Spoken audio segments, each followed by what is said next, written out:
Bütöv adı Əbülnəsir Sam Mirzə olan Şah Səfi, Şah Abbasın ən böyük oğlu Məhəmməd Baqir Mirzənin və onun gürcü həyat yoldaşı Dilarəm xanımın oğlu olaraq 1611-də İsfahanda doğuldu. Atasının 1615-də Şah Abbasın əmri ilə öldürülməsindən sonra Sam Mirzə hərəmdə gözlərdən iraq bir şəkildə böyüdü. İqtidara gəlməzdən əvvəl dünyadan bu şəkildə təcrid edilən ilk Səfəvi hökmdarı idi. Zəif də olsa oxuma və yazma öyrəndi. Səyyah Cüdah Krusinskinin bildirdiyinə görə bağçada at minmək, at üstündə atəş açmaq təlimləri edirdi. Ancaq oxuma yazmada olduğu kimi bu təlimlərə də çox az maraq göstərirdi.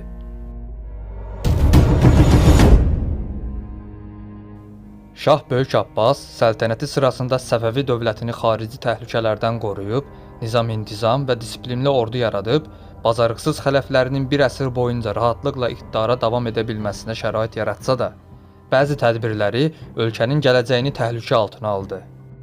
Bu tədbirlərdən biri şəhzadələrin artıq ölkənin mühüm əyalətlərinə vali olaraq təyin edilməsinin qarşısını alması idi.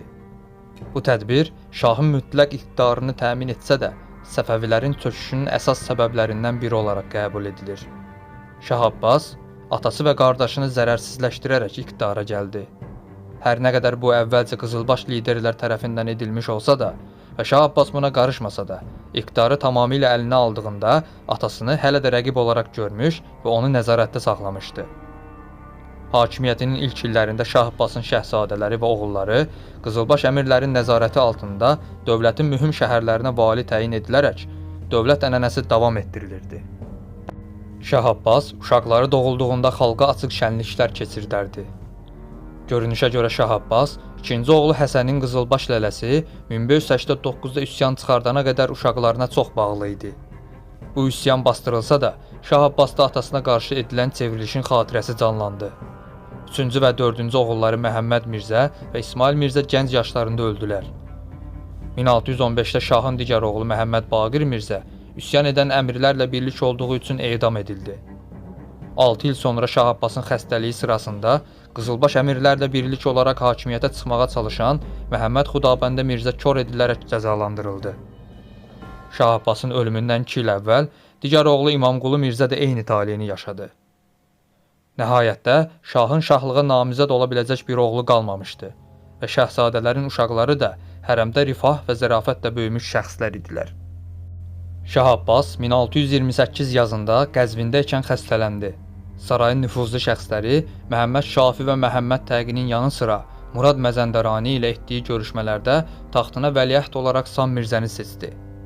Hadisələrdən 7 il sonra İranı ziyarət edən və şahidlərə güvənən Adam Olearius, Şah Abbasın eyni zamanda İsa xan, Zeynəl xan, Yusif ağa və Əbülqasım ilə də görüşdüyünü bildirir. Eyni ilin sonunda Şah Məzəndərandakı qışlıq evinə köçdü və Sam Mirzəni vərasət üçün hazırlanması məqsədi ilə Məzəndəranda yerləşən Behşəhrə çağırmağa qərar verdi. Ancaq bu plan Şahın 19 yanvar 1629-da ölməsi ilə yarımçıq qaldı. Şah Abbasın ölümünü uzun müddət sir olaraq saxlamanın imkansız olduğunu görən böyük vəziri Xəlifə Sultan və Qurçibaşı İsa xan rəqib namizədlərə fürsət vermədən hərəkətə keçməyə qərar verdilər. Əksəriyyəti hərəm qadınlarının təşkil etdiyi bir saray qrupu Şah Abbasın kor etdirdiyi oğlu İmamqulu xanı yaxud da onun oğlu Nəcəfqulu xanı şah elan etmək istəyirdilər. Ayrıca Səfəvi soyundan olduğu üçün Qurçibaşı İsa xanın 17 yaşındakı oğlu Məhəmməd xan Şeyxabəndin şahlıq haqqını müdafiə edənlər də var idi. Nəticədə hökumətin yüksək vəzifəli şəxsləri Şah Abbasın möhrünü daşıyan və Sam Mirzəni qanuni vəliəhd elan edən bir sənədi imzalayıb İsfahana göndərdilər. Yanvar 1629-da Sam Mirzə Şah Səfi adını alaraq taxta çıxdı. Taxta çıxışının ardından saray meydanında 3 gün davam edən şənliklər edildi. Yeni hökmdar ruhanilər arasındakı gücünü artırmaq üçün şərab istehlakını və meyxanələri qadağan etdi. Digər yandan Şah Abbasın qoyduğu tütün qadağasını ləğv etdi. 500 min tümən civarında böyük bir məbləğ müxtəlif şəxslərə bəxşiş olaraq paylanıldı. Şah Abbasın qurduğu ipək ixracatı monopoliyasını da ləğv edib, hər kəsin ipək ixrac etməsinə icazə verdi. Şah Səfinin sarayı və ölkəsi üzərində tam nəzarət yaratması 5 il çəkdi. Şah Abbas tərəfindən Azgözlükləri ucbatından arxa plana atılan ölkənin nüfuzlu şəxsləri özlərini sübut etmək üçün təcrübəsiz birinin taxta çıxmasından yararlandı. Şah Səfinin səltənətinin ilk 2 ilində ölkədə üsyanlar baş verdi. Üsyanlar çoxluqla itirdikləri imtiyazları geri almağa çalışan qızılbaşlar və Şah Abbasın təyin etdiyi vergilərin azaldılmasını tələb edən müxtəlif bölgə idarəçiləri tərəfindən təşkil edilirdi. Kürdistan, Əstərabad və Qəndahar kimi böyük şəhərlərdə ixtişaşlar çoxaldı. Xuzistana edilən bədəvi basqınları, şərqdən özbək axınları ölkədə stabilliyi pozurdu. Gürcüstanda isə Şah Abbasın ölümündən sonra Teymuraz yenidən Səfəvilər əleyhinə təbliğatlara başlamışdı.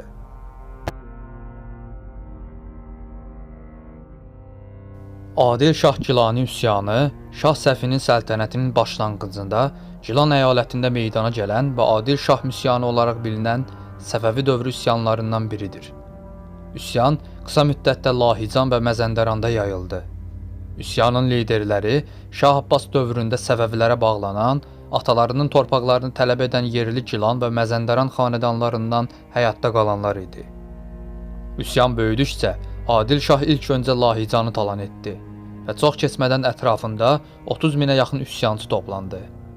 1629-cu ilin aprelində üsyançılar Rəşt şəhərini ələ keçirdilər və buranı talan edib əhalini qırdılar.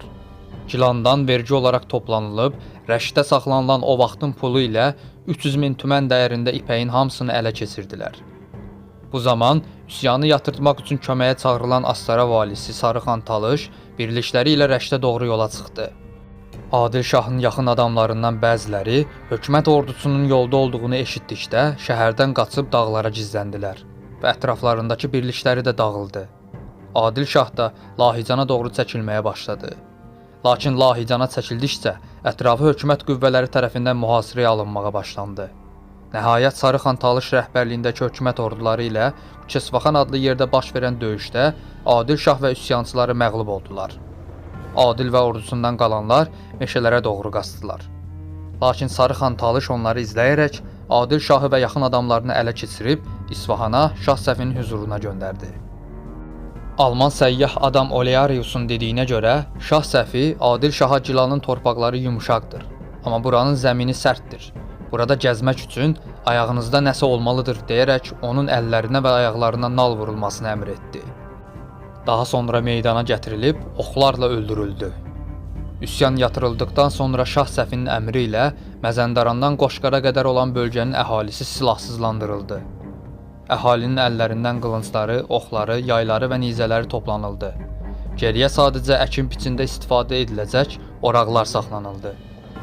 Lakin Qoşqar ilə Astara arasında yaşayan talışların silah saxlanılmasına icazə verildi. Və üsyanı yatıran Sarıxan Talışa Şah Səfi tərəfindən xüsusi iltifat və hədiyyələr verildi.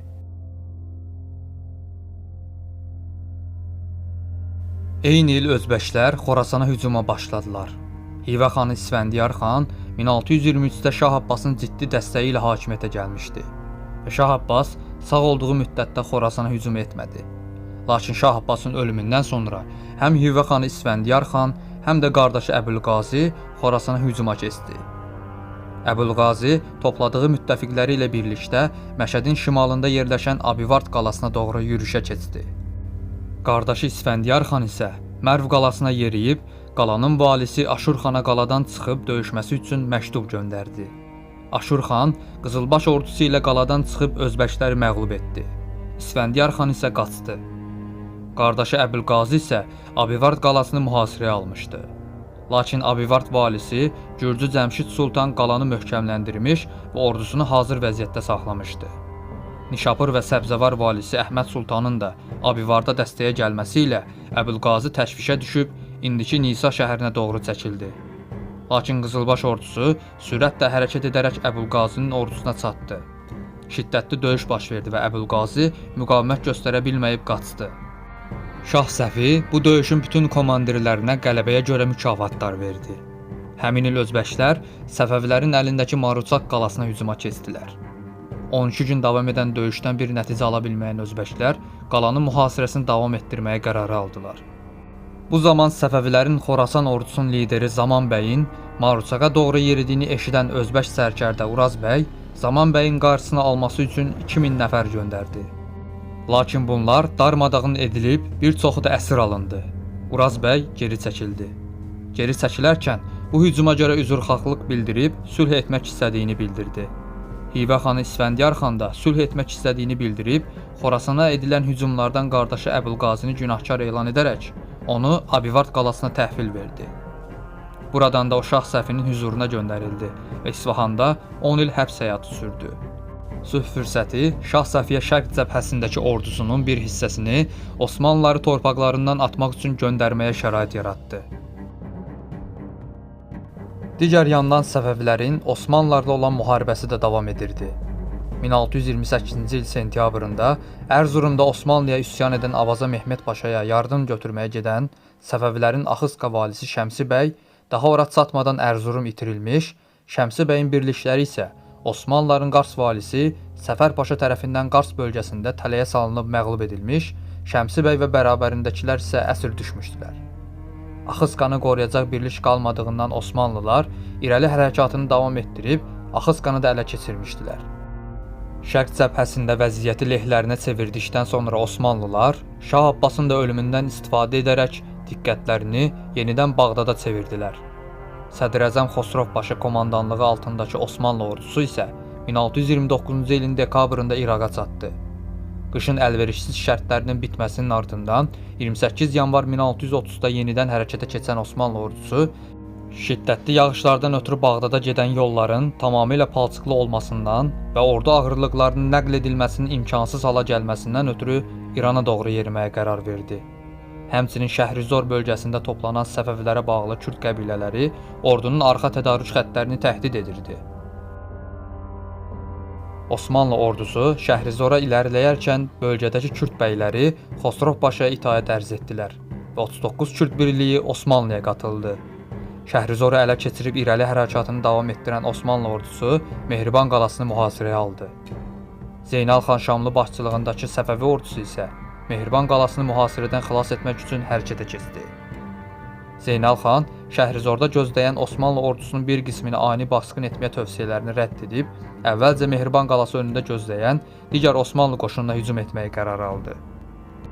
Buradakı Osmanlı ordusu döyüşə tam hazırlıqlı idi. İki ordu 5 may 1630-da qarşı-qarşıya gəldi. Zeynal xanın Mehribana yaxınlaşdığını bilən Osmanlılar Şəhrizordan buraya əlavə birliklər də göndərmişdilər. Bu döyüşdə Zeynal xan məğlub olub geri çəkildi. Osmanlı ordusu isə mayın 11-də Mehriban qalasına, 9 iyunda Həmədana girib buranın əhalisini qılıncdan keçirdib var-dövlətini talan etdilər. Ancaq Osmanlı ordusu komandanı Xosrov Paşa tədarük xəttlərindən çox uzaqlaşdıqları üçün irəli hərəkatı durdurub, səfərin əsl məqsədi olan Bağdadı almaq üçün geriyə döndü. Bağdada doğru irəliləyərkən Çamxal çölündə yenidən bir Səfəvi ordusunu geri püskürtdülər. Oktyabrın 5-də isə Bağdada çatıb şəhəri mühasirəyə aldılar. Dörd bir yandan mühasirəyə alınan qalaya gündə 500 top atılmağa başlanıldı. Qala komandiri Safiqulu xanın Səfəvi birlikləri ilə etdiyi ani basqınlar Osmanlılara ciddi zərərlər verməyə başladığında Xosrov Paşa əskərlərinin daha tez müdaxilə edə bilmələri üçün ordu çadırlarını qazılmış quyulara doğru yaxınlaşdırdı. Lakin bu səfər çadırlar Səfəvi toplarının mənzil sahəsinə girdi. Həmçinin qala gözətçiləri də Osmanlı mədənçilərinin qazdıqları tunelləri aşkarlaya bildilər və 17 tunel qazımına mane olundu. Osmanlı ordusunun intensiv top atəşləri nəticəsində Bağdad qalasının bir qülləsinin çökməsi ilə birlikdə 10 oktyabrda qalaya doğru böyük bir hücum başladı. Lakin Osmanlılar bu hücumda uğur qazana bilmədilər. Qala divarlarının içinə sıxışıb qalan 500-ə yaxın Osmanlı əskərinin hamısı qılıncdan keçirildi. Osmanlı donanması da eyni zamanda Dəclə çayı üzərindən 8 gəmi ilə hücuma keçdi. Lakin bu gəmilər də qaladan intensiv atəşə tutulub məhv edildi və içindəki əskərlərin hamısı öldürüldü. Bu sırada Əhməd xan Ardalan və Qası Rüstəm xan rəhbərliyindəki bir Səfəvi birliyi də İraq-İran sərhədindəki Merivan və Pələngcan qalalarını ələ keçirərək buranı qorumaqla mükəlləf olan Osmanlı Arnavut oğlu Mustafa Paşanı Şəhrizora çəkilməyə məcbur etdi. Vəziyyəti dərhal Xosrov Paşaya çatdıran Mustafa Paşa, Əhməd xan və Toxtaq xan liderliyindəki Səfəvi ordusunun Şəhrizor üzərinə yeridiyini bildirdi və təcili yardım istədi. Xosrov Paşa həm Safiqulu xanın şəhəri qəhrəmancasına müdafiə etməsindən, həm də köməyə gələn Səfəvi ordusunun Şəhrizora yaxınlaşmasından narahat olaraq 14 noyabrda mühasirəni dayandırdı. Geri çəkilərkən Xosrov Paşa Hillə şəhərinə 10.000 əsgər və 20 top buraxaraq buradan Bağdadı təzyiq altında saxlamağa çalışdı. Çünki Bağdada gələn iaşə yollarına buradan daimi təhlükə yaradıla bilərdi. Arnavut oğlu Mustafa Paşa da Şəhrizoru tərk edib Kərkükə doğru çəkildi. Əhməd xan Ardalan isə 3000 Səfəvi tüfəngçisinin də ona qatılması ilə daha da gücləndi və bəzi yerli Kürd bəylərinin də dəstəyini alaraq Mustafa Paşanı təqibə başladı. Sürətlə hərəkət edən Səfəvi birlikləri Mustafa Paşanı Kərkük yaxınlarında Çinar gediyi müharibəsində məğlub edib ordusunu dağıtdı. Osmanlı tərəfindən verilən ağır itkilər arasında Mustafa Paşa da var idi. Geriyə qalan Osmanlı birlikləri Mosula qaçdılar. Səfəvi ordusu isə Kərkükü ələ keçirdi. Rüstəm xan rəhbərliyindəki Səfəvi ordusu dekabrın sonunda Xəlil Paşanın gücləndirdiyi Hillə şəhəri üzərinə yeridi. Xəlil Paşa əsas ordudan yardım istədikdə Xosrov Paşa şəhərin müdafiəsi üçün Şam və Hələb bəylərbəyini köməyə göndərdi. Lakin onlar Hilləyə çatana qədər Rüstəm xan sürətlə hərəkət edərək şəhəri mühasirəyə aldı və Osmanlı dəstək qüvvələri Rüstəm xan üzərinə hücum etməyi gözə ala bilmədilər. 3 aylıq mühasirədən sonra 9 mart 1631-də Xəlil Paşa şəhərin içindən xuruc edərək mühasirəni yarmağa çalışsa da, bərabərindəki əsgərlərin böyük bir hissəsi öldürüldü, qalanı da əsir edildi. Səfəvi ordusu şəhəri ələ keçirdi və Şah Səfi özü də 16 martda bura gələrək Hillə şəhərinin yenidən qurulması üçün büdcə ayırdı. Əziz izləyicilər, videoları hazırlamaq çox əziyyətli və xeyli vaxt aparır. Əməyimizin qarşılığı olaraq videonu bəyəndinizsə, dostlarınızla paylaşmağı, şərhlərdə öz fikirlərinizi bildirməyinizi xahiş edirik.